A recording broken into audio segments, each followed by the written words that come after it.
उत्तराखंड में कांग्रेस की हरीश रावत सरकार पर जबरदस्त संकट आ गया है। कांग्रेस के 9 विधायकों के भाजपा के खेमे में खड़े हो जाने से रावत सरकार अल्पमत में आ गई है। सरकार को गिराने के लिए वोटिंग करने वाले 35 विधायक दिल्ली पहुंच गए हैं। दिल्ली पहुंचने वाले 35 विधायकों में कांग्रेस के 9 बागी विधायक और 26 बीजेपी विधायक हैं।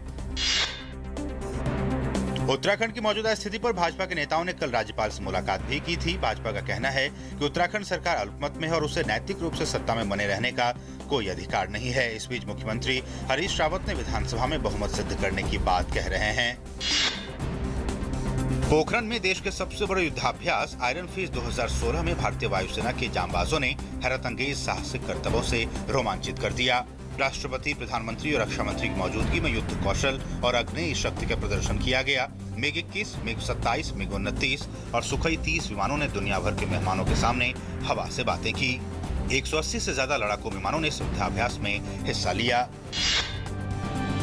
प्रधानमंत्री नरेंद्र मोदी आज से नई दिल्ली में 3 दिन चलने वाले कृषि उन्नति मेले का उद्घाटन करेंगे। मेले में नई कृषि योजनाओं और प्रौद्योगिकी के बारे में सूचना दी जाएगी, जो किसानों को अगले कुछ साल में उनकी आय दोगुनी करने में मदद करेगी।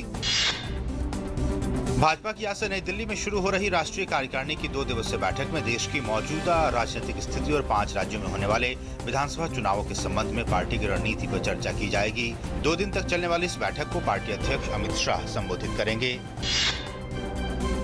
हरियाणा में जाट आंदोलन फिलहाल टल गया है। सरकार से बातचीत के बाद आंदोलनकारियों ने 31 मार्च तक अपना आंदोलन स्थगित कर दिया है।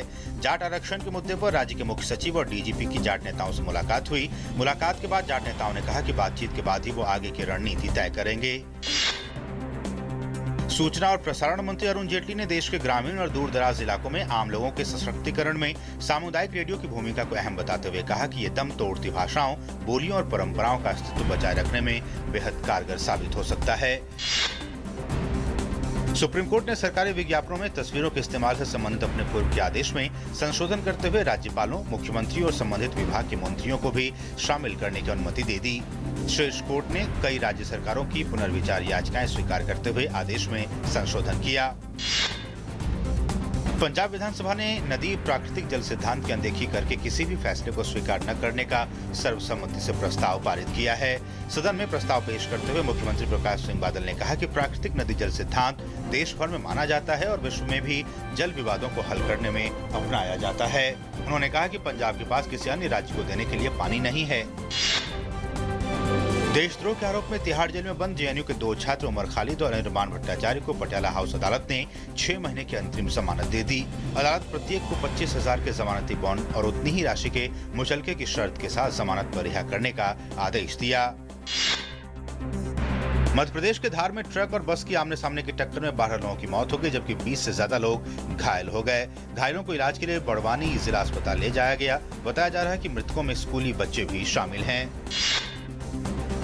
फिल्म अभिनेता अनुपम खेर जेएनयू में देश विरोधी नारेबाजी के मामले पर जमकर बरसे। अनुपम खेर जेएनयू कैंपस में अपने film Buddha in traffic jam की स्क्रीनिंग के लिए पहुंचे।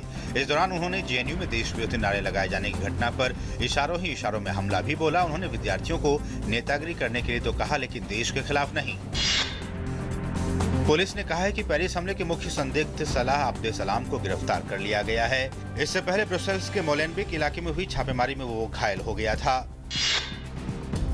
तुर्की के तटरक्षक बल ने यूनान के लेस्बोस द्वीप तक शरणार्थियों को जाने से रोकने के लिए चलाए गए अभियान में कुल 734 लोगों और 16 मानव तस्करों को गिरफ्तार किया। इस अभियान की शुरुआत इजमिर प्रांत के दिकिली शहर के पास से की गई।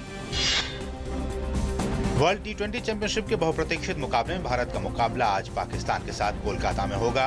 पाकिस्तान के खिलाफ विश्व कप में टीम इंडिया का रिकॉर्ड 100% जीत का है, लेकिन पाकिस्तान टीम का ईडन गार्डन्स पर 100% जीत का रिकॉर्ड टीम इंडिया पर दबाव बना सकता है। वहीं दिल्ली में भारत और पाकिस्तान की महिला टीम भी होंगी आमने सामने।